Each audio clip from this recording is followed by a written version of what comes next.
Centre में एक बिंदु दिखता है। अब ये बिंदु क्या होता है? ये जो बिंदु होता है, ये बिंदु ये दिखाता है कि जिस भी देवता का ये यंत्र है, उस देवता को हम ब्रह्म रूप में, निराकार रूप में देख रहे हैं, उसको उस रूप में प्रतिष्ठित कर रहे हैं। कभी कभी ये बिंदु दिखाया नहीं जाता है, इनविजिबल होता है, यानी हम देवता के अव्यक्त फॉर्म को दिखा रहे हैं। या फिर कभी कभी जिस देवता का यंत्र होता है, हम सेंटर पर उस देवता के किसी आकृति को उकेर देते हैं, जैसे लिंग हो सकता है, या फिर हम उस देवता के किसी बीज मंत्र को या किसी अन्य मंत्र को वहां पर लिखकर उस देवता के लिए एक स्पिरिचुअल सीट बनाते हैं। और इसी सेंटर के फिर चारों ओर हमें अलग अलग आकृतियां दिखती हैं जो उस देवता के अलग अलग गुणों को बताती हैं। ये सेंटर वो बिंदु होता है जहां से जगत का विस्तार होता है, या यंत्र की पूरी ज्यामिति यहीं से विस्तृत होकर अपना पूरा रूप लेती है। अब हम ट्रायंगल्स को समझते हैं, ये बहुत मुख्य हैं। अगर आप किसी ट्रायंगल को देखें, त्रिभुज को, तो ये सबसे फंडामेंटल इनक्लोजर है जो हम 3 रेखाओं से बना सकते हैं। मिनिमम आपको 3 रेखाएं चाहिए होंगी अगर आपको कोई बंद जगह बनानी है। अब ट्रायंगल में भी हमें 2 तरह के मुख्यतः ट्रायंगल दिखते हैं, एक डाउनवर्ड ट्रायंगल और एक अपवर्ड। अब जो डाउनवर्ड ट्रायंगल होता है, ये ट्रायंगल शक्ति का प्रतीक होता है, क्रिएटिव एनर्जी का प्रतीक होता है, फेमिनिन एनर्जी का प्रतीक होता है। कहीं कहीं पर इसे वाटर एलिमेंट के लिए भी शो किया जाता है। डाउनवर्ड ट्रायंगल मतलब शक्ति संसार की ओर बह रही है, संसार को बना रही है। वहीं अपवर्ड ट्रायंगल जो होता है, वो चैतन्य का, वो पुरुष का, वो शिव का, वो मैस्कुलिन एनर्जी का प्रतीक होता है। ये फायर एलिमेंट को भी दिखाता है, यानी अब आप संसार से उठ रहे हैं, संसार से चैतन्य की तरफ जा रहे हैं, अपवर्ड ट्रायंगल दिखाता है। और जब ये दोनों ट्रायंगल डाउनवर्ड और अपवर्ड एक दूसरे पर सुपर इम्पोज हो जाते हैं, तो ये दोनों यानी कि प्रकृति और पुरुष, यानी कि शिव और शक्ति, यानी कि स्टैटिक और डायनेमिक, ये जो प्रिंसिपल्स हैं, इनके बीच के एकत्व को, इक्विलिब्रियम को दिखाता है।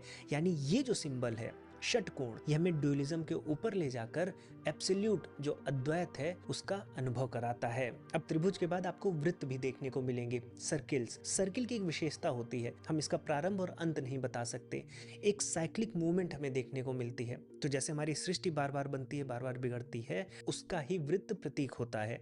तो वृत्त के माध्यम से हम जो टाइम की एंडलेस साइकिल चल रही है, या फिर ब्रह्म सृष्टि में अपने आप को जिस तरह से मैनिफेस्ट कर रहा है बार बार माया के कारण, वृत्त उसका सिंबोलिज्म है। फिर आपको चतुर्भुज दिखता है। अब चतुर्भुज या विशेषकर जो वर्ग होता है, इसको हम न्यूट्रल शेप कहते हैं। ये पृथ्वी का प्रतीक है, जगत का प्रतीक है। और अगर आप किसी भी यंत्र को देखें तो आप देखेंगे कि जो बाउंड्री होती है यंत्र की, वो प्रायः वर्ग होती है, जिसको हम भूपुर कहते हैं। और ये वर्ग में भी आप देखेंगे कि चारों तरफ आपको 4 गेट दिखते हैं जो 4 दिशाओं के प्रतीक हैं। आप किसी भी व्यवस्था में जाएं, आप तंत्र में जाएं, आप उपनिषदों में जाएं, हमारे दर्शन ग्रंथों में जाएं, या फिर यंत्र की बात करें, या फिर हम मंदिरों में भी क्यों ना जाएं, हमेशा जो हमारी यात्रा होती है वो संसार से अध्यात्म की ओर होती है।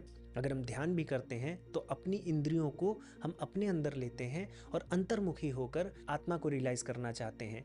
तो ये जो वर्ग है, ये हमारी भौतिक बाउंड्री है, इसी से अंदर हमको प्रवेश करना है। और अंदर क्या है? अंदर देवता है, अंदर आध्यात्म है, अंदर हमारा अल्टीमेट ट्रुथ है। तो यंत्र भी जगत से ब्रह्म की ओर यात्रा है। फिर चतुर्भुज के अलावा आप पंचभुज या पेंटागन भी देखेंगे। तो अब ये जो दर्शनों के हमारे अलग अलग तत्व होते हैं, उनको दिखाने के लिए हम पेंटागन या फिर हम ऑक्टागन को यूज करते हैं।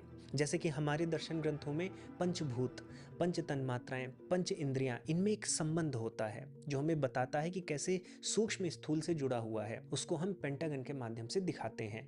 तो अब जितने भी तरह के आपको अलग अलग संख्याओं में जो भुजाएं हैं या कोण हैं, वो दर्शन के अलग अलग एलिमेंट्स को दिखाते हैं। इसी के साथ साथ आपको कमल की पंखुड़ियां भी देखने को मिलेंगी यंत्रों में।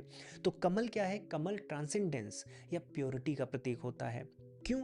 क्योंकि कमल कीचड़ में भी रहते हुए कीचड़ में लिप्त नहीं होता। यानी कि देवता इस संसार का कार्य करते हुए भी, इस संसार में प्रिंसिपल बने होते हुए भी, इस संसार की गंदगी में लिप्त नहीं होते। देवता इस संसार को ट्रांसेंड कर गए हैं, इसलिए कमल की पंखुड़ियों के माध्यम से ये दिखाया जाता है।